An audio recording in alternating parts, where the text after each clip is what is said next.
All right, welcome back everyone to the live stream on Get a Grip on Lighting here at the Canada Light Expo. If you haven't been here yet, you should check it out. It's a really cool show. There's a lot of great educational materials through the conference as well as some really cool tables here.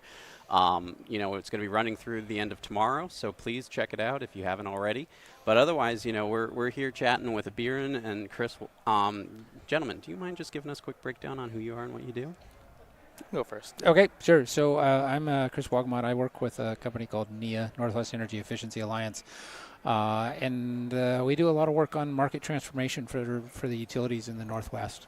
So Oregon, Washington, Idaho, and Montana, and we do a lot with all sorts of energy efficient products.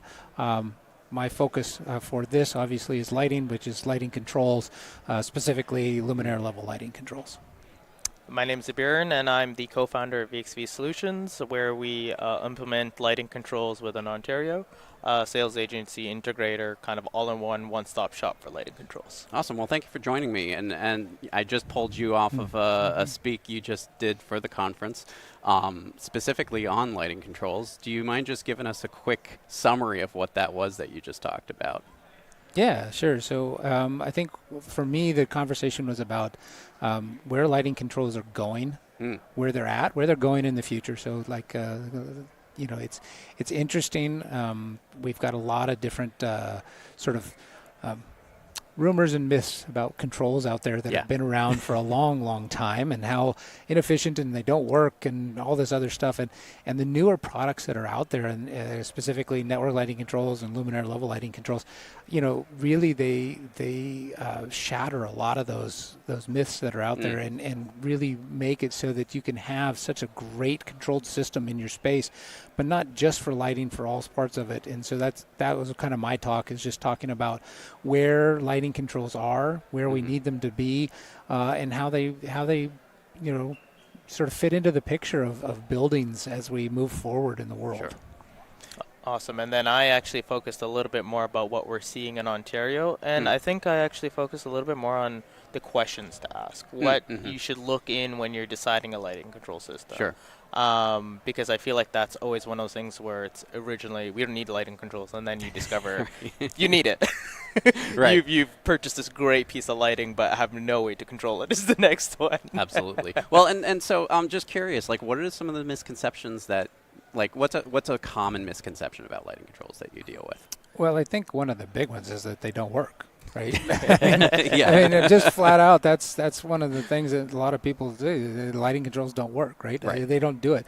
I mean, I've worked in the lighting business for a long time, and I've, told the story. I walked into many a building where the occupancy sensors had tape over them, or a Dixie cup, because the person didn't like the fact that they turned off, or they didn't do what they wanted to do. Or, I've gone into multiple office spaces where literally in the cubicle they have a giant umbrella over their space because the light's too bright, right? Or they're not doing it. So those misconceptions are, the reality to a lot of people that are out there, and that the lights hadn't worked. And for a long time, that's the truth, because the systems we used really didn't do it. With the advent of LEDs, we were able to do a lot more dimming, and we were doing a lot of this other stuff. So this controls that we can now do to the lights and actually have them function, to how they were designed to function, is more of a reality now. And so for us, that's a big thing, right? Everybody says, "Oh, I don't want it because it doesn't do what it's supposed to do." But reality says, if you do the systems right and with the right ones, they'll absolutely do what you want them to do. Not only will they do what you want them to do, they'll do stuff you never thought they could do. Right. And so jumping off of that, what's a good question to start asking when you get into choosing a lighting control system? Actually, what's funny is the first thing I ask, it really depends on who I'm talking to. If I'm talking to a building owner, the first question by default is, are you talking to BAS system, or do you have one at all? If I'm BAS being building automation systems. Because in Canada, it's one of those things where a lot of buildings have it, but how much they're actually integrating their lighting into it is a little bit rare. So we're pushing that on one side. With the engineers, it's more, are we doing a retrofit, or are we focusing on a new build? Because there are different ASHRAE requirements, and then getting into the user experience of it and focusing on, hey, do we need zones? Do we want to go luminaire level? Do we want just zonal? Kind of depends. But I think a lot of what we do is actually get a feel for what the client wants, and then showcasing that. No, and I think that's great. How often are you seeing integration with BAS nowadays? All the time, Really? especially because of what we do. I'm going to say all the time. We actually have a job right now. We're going to go up to Thunder Bay because they have no control of their BAS system because apparently something happened to their old lighting control module. So it stopped working. They're like, I can't dim one of the lights anymore. Wow. So one of the things we're doing is actually upgrading entirety so that they can control it with their new BAS system because they did upgrade on one side but not the other. I'm going to say almost half of our jobs. So we've probably done about 1,000 in the last 2 years. And so what's a common use for integrating with lighting with BAS that you're seeing with these systems? Like, what's a nice sell point to doing that? What's actually interesting is it depends on the client. So what we've actually seen is when you get into like a commercial side, it's just being able to override doing that time of day functionality, but also giving the tenants a little bit of leniency on how much they can control their system. But when you get into like the old P3s, they're controlling the fixtures in each room with their BAS system. So even the level of control they're getting out of their BAS system is vastly different in the market. Sure. Yeah. And so from where you're seeing outside of the Canadian market, is that also growth being realized? Yeah, I think we're seeing more and more of the network and luminaire level lighting controls going in. I think that, one of the things I presented in my presentation was, 71% of the building in the United States are under 10,000 square feet. And every one of those is guaranteed not to have a BAS or a BMS or an EMS or any kind of BS that goes with it, right? So that's just the case of that for those smaller buildings. So those are the ones that, I think when it comes to lighting controls, those are the ones where I think the focus gets lost. Yeah. Because when you have a BAS or a BMS or any of that kind of stuff, you almost have to have, right? That size buildings, if you've got that, you're putting some kind of controls in for your lighting. Whether it's good controls or not is up in the air, but it's a controls and you have to have it. The smaller buildings are the ones where you run into the fact that they don't have the lighting controls and they don't necessarily have the expertise to be able to define how to do it, right? And that to me is where the luminaire level or the network lighting controls can really gain traction, and you see that because they're easy to put in, right? And the quotations are easy to put in, but especially with luminaire, you just put the fixture in. It's got the sensor in it. It's all there. You just turn it on. You use your phone and your app to do it. And in a space smaller than 10,000 square feet, that's what they're looking for. Well, and for our listeners who might not understand what triple LC or luminaire level lighting controls are, do you mind just giving us a quick definition of that? Sure. So they're a subset of network lighting controls, but basically what it is that you're controlling the end node. You're controlling down to the last line on your electric line, the light, right? So inside that light, you've got a sensor that does occupancy, daylighting. It should do high-end trim in there, and you're controlling that fixture to the individual level, but also getting the sensor so that it's down to the smallest granularity in the space as you can, so that you get the data from that sensor to be able to do everything that you want. It makes life easier because you don't have to design where the sensors go. You don't have to design how the zones are unless you want to. But you can have a zone all the way down to a single fixture, or as large as many fixtures are in the space. You could have it as whatever code allows. Yeah, whatever code allows for a zone, right? And so, but it allows you to do that. And in a lot of cases, these are phone-based apps for controlling, and again, really great for small spaces. I wouldn't, you don't necessarily want your phone to control a 10,000 or 100,000 square foot building, because that's a little rough. You'd like it to be on a computer someplace.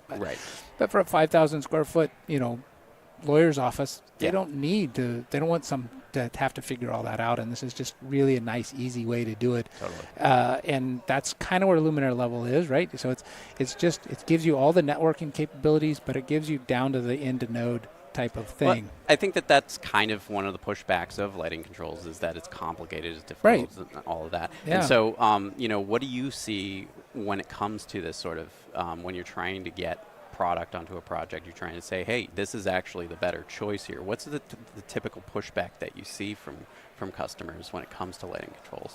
I'm going to say the first one is budget. By always the conversation that it comes up, do we actually have the budget for it? And, being a 10% market of the U.S., we have a lower amount of budget for lighting controls. So it's always one of those things locally here. But actually getting involved and we start explaining the experience and what you're looking for, it's actually why we like to be in the pre-design stage and actually getting into that conversation like, hey, what are you actually trying to do with your space? Are you just trying to do a couple analog sensors, or do you actually want a little bit of networking capabilities and stuff like that? But by default, we actually like to sit down and budget everything out and green light everything so that everybody makes sense. People also locally here, we have a bunch of funding opportunities through our government. But a lot of building owners don't always know that. So we also try to educate that side of it to actually explain, hey, if you go down this route, you get a bunch of energy savings, but almost 50% is paid for through ISO. Right. So and so with the rebate programs and everything else and all these incentives, you really have a way of pushing back on that kind of, well, we can't afford this.